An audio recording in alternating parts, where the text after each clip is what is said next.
como vocês estão? Bem-vindos a mais um estudo da lição Roteiro Team. A lição dessa semana teve por nome Quem receberá o Espírito Santo? E o verso para decorar está lá em Atos 2, verso 2 até o 4, e diz assim: E de repente veio um som do céu, como de uma rajada de vento impetuoso, e encheu toda a casa onde eles estavam assentados. E lhes apareceram línguas como de fogo, que se repartiram e pousaram sobre cada um deles. E todos foram cheios do Espírito Santo, e começaram a falar em outras línguas, conforme o Espírito Santo lhes concedia falar. Na lição da semana passada, nós vimos as últimas palavras de Jesus.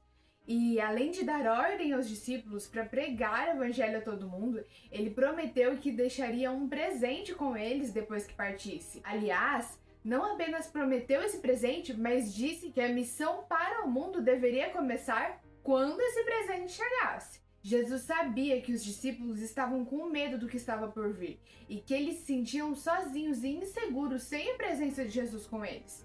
Por isso, confortou os discípulos dizendo que, mesmo depois que ele voltasse para o céu, ele enviaria um Consolador que os acompanharia e os guiaria no caminho, mesmo que eles não vissem Jesus face a face mais. Você já deve ter visto na Bíblia várias vezes falando do Espírito Santo, mas eu não sei se você entende muito bem o que isso significa.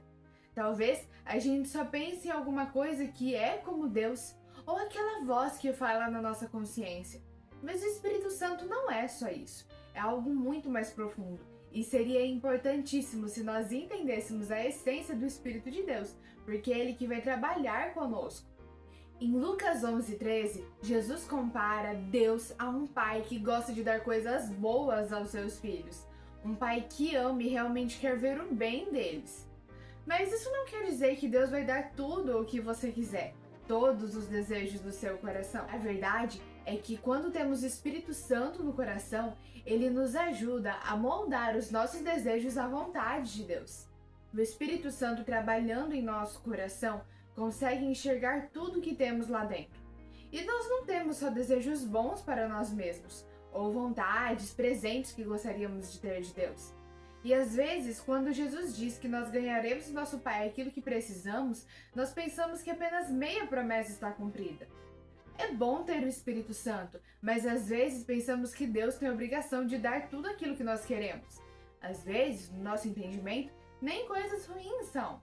Às vezes é uma oportunidade de estudo, uma de trabalho, alguma coisa que nós entendemos que precisamos para o nosso dia a dia, algo material ou alguma coisa em questão de relacionamento.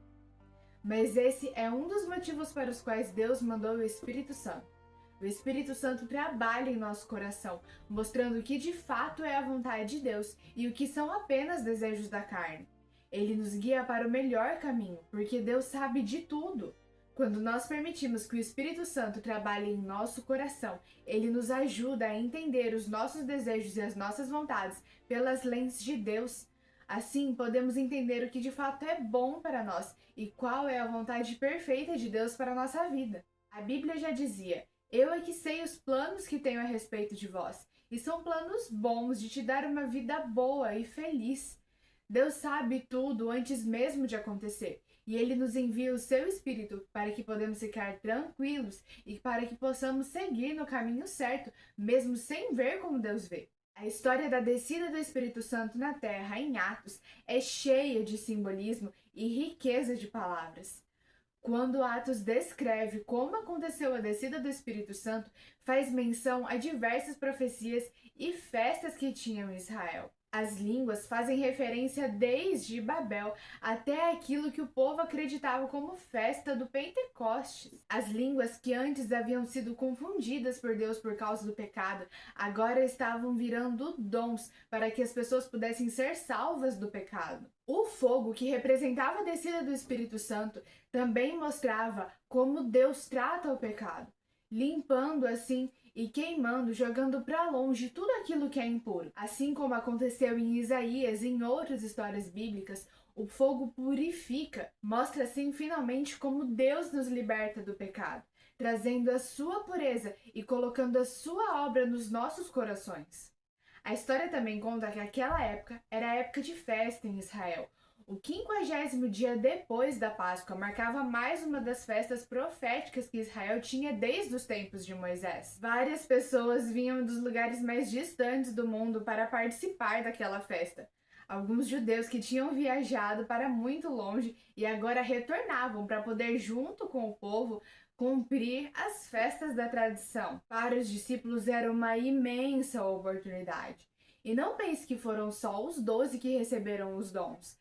Naquela casa haviam mais de 100 pessoas que estavam unidas num mesmo propósito, em orações e súplicas, reconciliando-se com os outros e pedindo que Deus os usasse. A descida do Espírito Santo também era uma prova para os discípulos de que o sacrifício de Cristo tinha valido a pena. Ele já estava começando a cumprir as promessas.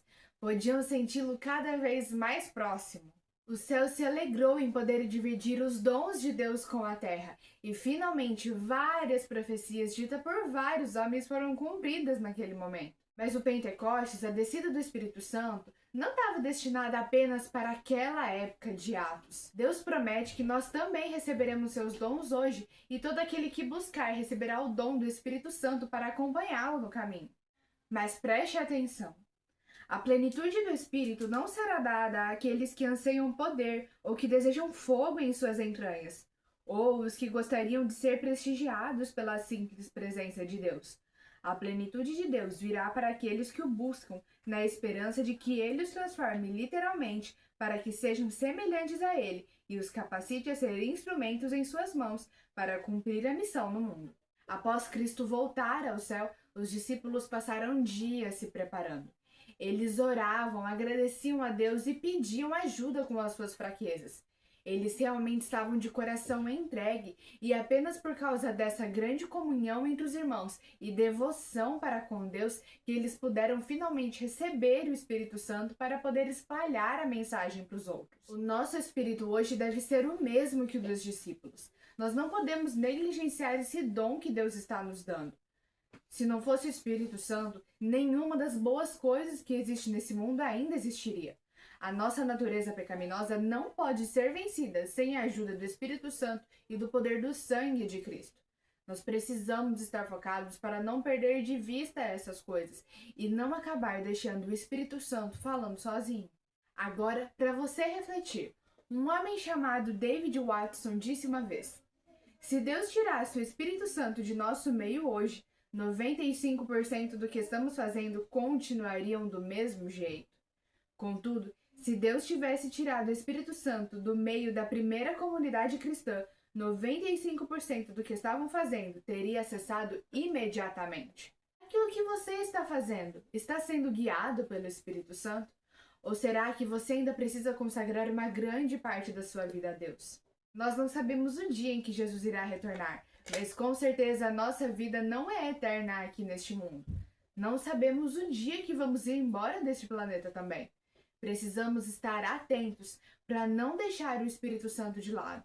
E eu convido você a fazer uma avaliação na sua vida e ter certeza de que a obra que você realiza aqui nessa terra vem de Deus. Que o seu objetivo seja que as suas obras para o mundo sejam um espelho de Cristo e que o Espírito Santo possa trabalhar e transformar na sua vida a tal ponto que seja impossível as pessoas não perceberem. A profecia de Joel 2, 28 e 29 ainda não está completamente cumprida e você pode fazer parte do cumprimento dessa profecia. Não se esqueça de estudar a Bíblia e entregar o seu coração a Jesus. E para isso, continue aqui com a gente estudando a lição para que você possa aprender cada vez mais do plano que Deus tem para a sua vida e da sua missão aqui nesse planeta. Eu vou estar aqui te esperando e até lá!